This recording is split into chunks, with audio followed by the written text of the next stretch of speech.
আসসালামু আলাইকুম। Technique easy এডুকেশনের পক্ষ থেকে নবম দশম শ্রেণীর শিক্ষার্থীদের জানাচ্ছি শুভেচ্ছা। আজকের পর্বে আমরা সিলেট বোর্ড 2025-এ আসা একটা সৃজনশীল নিয়ে তোমাদের সাথে আলোচনা করব। কি বলছে দেখো তো উদ্দীপকটায়। রবিন সাহেব একজন কাপড় ব্যবসায়ী। ইদানিং তার ঘন ঘন প্রস্রাব হচ্ছে, এছাড়াও পর্যাপ্ত খাওয়া সত্ত্বেও দেহের ওজন কমে যাচ্ছে। দুইটা সিমটম দেখতে পাইলাম, দেহের ওজন কমে যাওয়া এবং ঘন ঘন মূত্রত্যাগ। এই দুইটা সিমটম দেখেই আমরা বুঝতে পারতেছি ওনার কি হয়েছে, ডায়াবেটিক্স। এই যে ঘন ঘন মূত্র, এটাকে আমরা কি বলতে পারি, বহুমূত্র রোগটা বলতে পারি না। ডায়াবেটিক্সের বাংলা কিন্তু বহুমূত্র। এরপরে অন্যদিকে তার বড় ভাই 50 মোমিন সাহেব। 50 মানে হচ্ছে তার বয়স 50 বছরের বেশি, তাহলে 50+ বয়সের ব্যক্তিদের ক্ষেত্রে আমরা কি দেখতে পাই, হাত ও পায়ে কাঁপুনির জন্য উনি দাঁড়াতে পারে না এবং হাঁটতে অসুবিধা বোধ করেন এবং মাংসপেশিতে ব্যথা অনুভব করে। এই যে সিমটমগুলা, হাত পায়ের কাঁপুনি, দাঁড়াতে এবং হাঁটতে অসুবিধা হওয়া এবং মাংসপেশিতে ব্যথা অনুভব হওয়া, এই যে রোগের সিমটমটা, এটা দেখে পরবর্তীতে আমাদের ওনার কারণ আর উপসর্গ এগুলো লেখা লাগবে। সেক্ষেত্রে উদ্দীপকটা আমরা বুঝলাম। দেখো ক নাম্বারে কি বলছে, হরমোন কি। হরমোন হচ্ছে এক ধরনের রাসায়নিক পদার্থ, নালীবিহীন গ্রন্থি নিঃসৃত এক ধরনের রাসায়নিক পদার্থ, যেটা তোমার অন্তঃক্ষরা গ্রন্থি থেকে নিঃসৃত হয়। অন্তঃক্ষরা গ্রন্থি নিঃসৃত এক ধরনের রস, যা উৎপত্তি স্থল থেকে রক্ত বা লসিকার মাধ্যমে প্রবাহিত হয়ে দূরবর্তী স্থানের কার্য সম্পাদন করবে।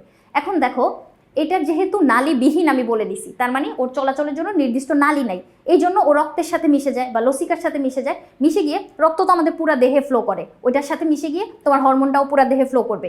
এখন ফ্লো করার সময় যেখানে উৎপন্ন হচ্ছে ওই জায়গার কাজ কিন্তু কখনোই সম্পন্ন করে না। ধরো আমার মস্তিষ্ক পিটুইটারি গ্রন্থি থেকে নিঃসৃত হইলে একটা হরমোন, ও কিন্তু মস্তিষ্কের কাজ করবে না, ও প্রবাহিত হয়ে তোমার দূরবর্তী কোনো একটা জায়গার কার্য সম্পাদন করবে।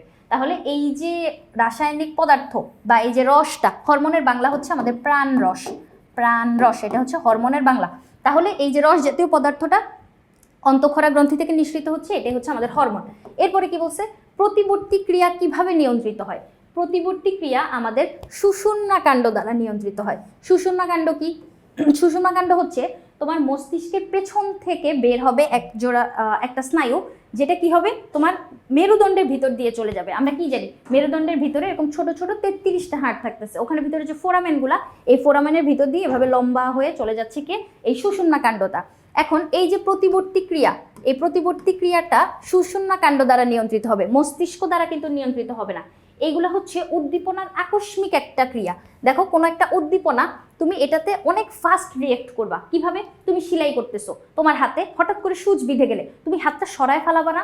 এরপরে ধরো তোমাকে মশা কামড় দিচ্ছে, তোমার আকস্মিক ওই হাতটা যায় কি হবে, মশার উপরে থাপ্পড় বসাই দিবে। অথবা তুমি কোনো একটা পাতিলের ঢাকনা উঠাইতে গেছো, ওটা গরম তুমি জানো না, সেক্ষেত্রে ওই গরম অনুভূত হওয়ার সাথে সাথে তুমি ঢাকনাটা ছেড়ে দিবা। এই যে সাথে সাথে হওয়া, আকস্মিকভাবে হওয়া যে কাজগুলা, ওগুলাকেই আমরা বলতেছি প্রতিবর্তী ক্রিয়া। এখন দেখো, এই যে উদাহরণগুলো বলে দেওয়া আছে, প্রতিবর্তী ক্রিয়া মূলত সুষুম্নাকাণ্ড দিয়ে নিয়ন্ত্রিত হয়, মস্তিষ্কে দিয়ে নয়।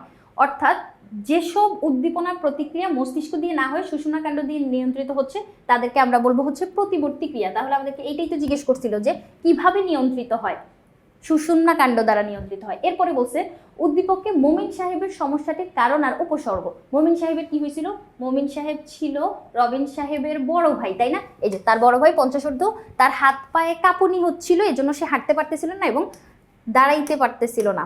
এই যে সমস্যাটা, এটা হচ্ছে আমাদের পার্কিনসন রোগের ক্ষেত্রে আমরা দেখতে পাই। আমাদেরকে বলছে কারণ আর উপসর্গ, তাহলে আমরা পার্কিনসন রোগের কারণ আর উপসর্গ দেখবো। চলো, সবার প্রথমে এই যে তুমি বুঝতে পারলা সিমটমটা দেখে এই রোগটা যে পার্কিনসন, এটা তোমাকে সবার আগে বলে দেওয়া লাগবে। দেখো গ নাম্বার লিখেই আমি কি বলে দিছি, এই রোগটা হচ্ছে আমাদের পার্কিনসন।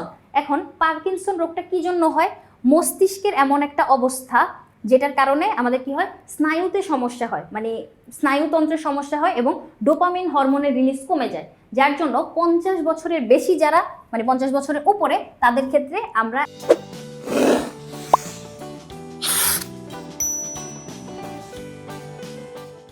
এই রোগগুলা দেখতে পাই। এখন ওর কারণ কি কি দেখো, স্নায়ুকোষের বিভিন্ন ধরনের রাসায়নিক পদার্থ তৈরি করে থাকে, যার মধ্যে একটি হচ্ছে ডোপামিন। এই যে ডোপামিন হরমোনটা রিলিজ করতে পারে না। ডোপামিন হরমোন আমাদের পেশির সংকোচন প্রসারণ নিয়ন্ত্রণ করে বা পেশি নড়াচড়া করাইতে সাহায্য করে।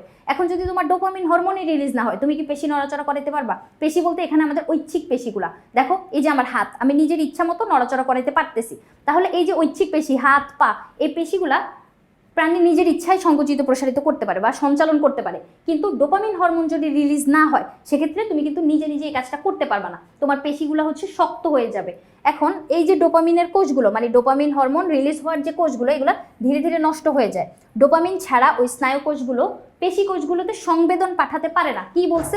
ডোপামিন ছাড়া স্নায়ু কোষগুলো পেশি কোষগুলোতে সংবেদন পাঠাতে পারে না, ফলে মাংসপেশি তার কার্যকারিতা হারায়। এখন মাংসপেশি যখন তোমার কার্যকারিতা হারাচ্ছে, ওই রোগটাই হচ্ছে আমাদের পার্কিনসন।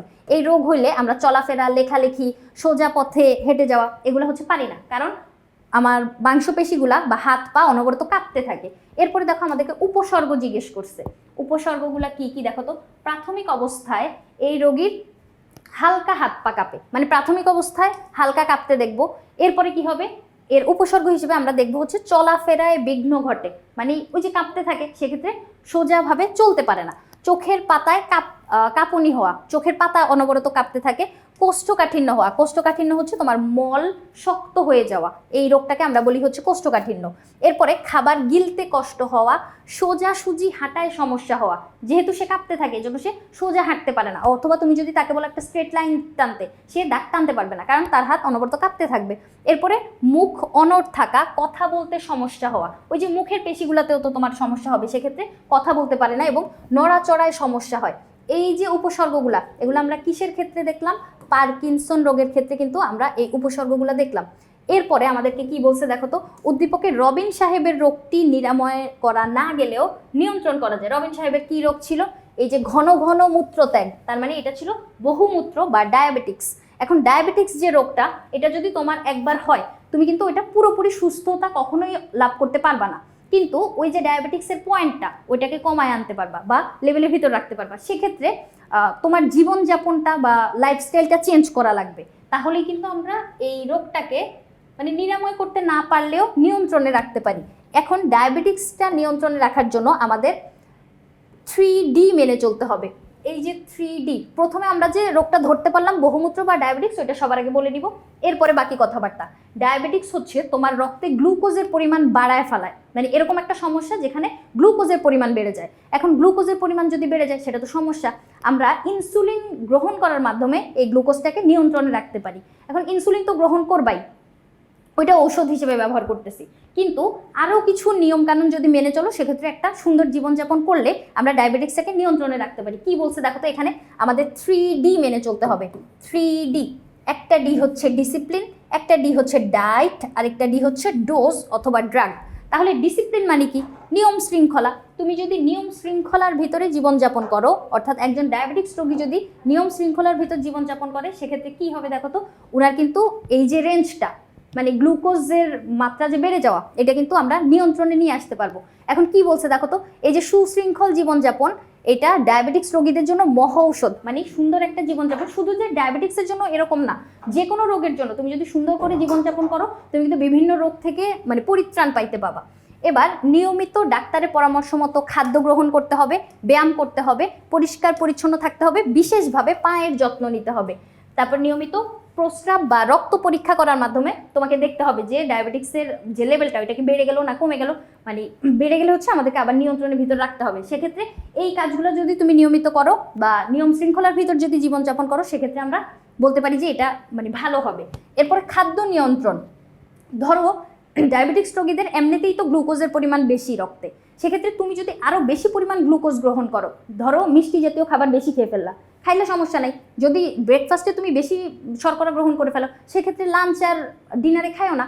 এরকম করে তোমাকে ব্যালেন্সের ভিতর রাখতে হবে। এই যে কি বলছে দেখো, খাদ্য নিয়ন্ত্রণে রাখা, মিষ্টি জাতীয় খাবার পরিহার করা, ডাক্তারের পরামর্শ অনুযায়ী নিয়মিত এবং সময় মতো খাদ্য গ্রহণ করা। এই যে কাজগুলা, খাদ্যের ক্ষেত্রে আমাদের অবশ্যই অনেক বেশি কনসার্ন থাকা লাগবে, কারণ ওদের এই যে গ্লুকোজের পরিমাণটা, মানে খাদ্যের মাধ্যমে আমরা যে গ্লুকোজ গ্রহণ করতেছি, এটার কারণেই কিন্তু রক্তে গ্লুকোজের পরিমাণ উঠানামা করবে। যার জন্য খাদ্য তালিকাটা সুন্দরভাবে আমাদের গুছায়ে মানে রাখতে হবে, যাতে করে আমরা ডায়াবেটিক্সটা নিয়ন্ত্রণে রাখতে পারি। এরপরে একটা হচ্ছে, আরেকটা ডি হচ্ছে আমাদের ঔষধ সেবন বা ডোজ অথবা ড্রাগ। এই যে ঔষধ সেবন বলতে আমরা ইনসুলিনটাকেই বুঝি, যে ইনসুলিনটা হচ্ছে আমাদের ডায়াবেটিক্সের ক্ষেত্রে বাইরে থেকে ইনজেক্ট করে মানে শরীরে প্রবেশ করানো হয়। সেক্ষেত্রে ইনসুলিন কি করে, আমাদের রক্তের গ্লুকোজের পরিমাণটাকে কমায় নিয়ে আসে। এই ইনসুলিনটা অগ্নাশয় থেকে নিঃসৃত হয়। অগ্নাশয় থেকে হরমোন আর এনজাইম নিঃসৃত হয়। ওই হরমোনের ভিতর দুইটা হরমোন, একটা হচ্ছে ইনসুলিন আর একটা হচ্ছে গ্লুকাগন। ইনসুলিন কি করে? রক্তে গ্লুকোজের মাত্রাটাকে কমায় আনে। আর গ্লুকাগন কি করে? রক্তে ইনসুলিনের মানে গ্লুকোজের পরিমাণটাকে বাড়ায়। সেক্ষেত্রে এই ইনসুলিন অগ্নাশয় থেকে নিঃসৃত হয়। অগ্নাশয় যদি উৎপন্ন করতে না পারে সেক্ষেত্রে আমরা বাইরে থেকে ইনজেক্ট করার মাধ্যমে শরীরে প্রবেশ করাবো। এই যে ডাক্তারের পরামর্শ অনুযায়ী রোগীকে নিয়মিত ঔষধ সেবন করানো এবং ঠিকমতো চিকিৎসা করা না হলে রোগীর রক্তে গ্লুকোজের পরিমাণ কিন্তু অস্বাভাবিকভাবে বেড়ে যেতে পারে। রোগী অনেক সময় কি হতে পারে? বেহুশ হয়ে পড়ে যেতে পারে, এমনকি মৃত্যুও কিন্তু ঘটতে পারে। তাহলে এই যে ডায়াবেটিক্স রোগীদের ক্ষেত্রে আমরা কি দেখলাম? ডিসিপ্লিন, ডায়েট আর ডোজ, এই 3D যদি মেনে চলে তাহলেই একটা সুন্দর জীবনযাপন করা যায়। মানে একদম পরিত্রাণ তুমি পাবা না, কিন্তু নিয়ন্ত্রণে রাখতে পারবা পয়েন্টটাকে। তাহলে আমাদেরকে জিজ্ঞেস করছে করণীয় কি, বা নিয়ন্ত্রণ রাখার জন্য আমরা কি করব। মানে একদম পরিত্রাণ পাবো না, কিন্তু নিয়ন্ত্রণে রাখার জন্য কি করব? অবশ্যই 3D মেনে চলবো। এটাই হচ্ছে মেইন কাজ। ডায়াবেটিক্স হলে আমাদের 3D মেনে চলা লাগবে। এই 3D এর বর্ণনা এভাবে পয়েন্ট করে লিখে দিব। আশা করি সুন্দর একটা মার্কস আমরা সিকিউর করতে পারবো। আশা করি বুঝাইতে পারছি। পরবর্তী পর্ব দেখার আমন্ত্রণ রইল। ধন্যবাদ সবাই।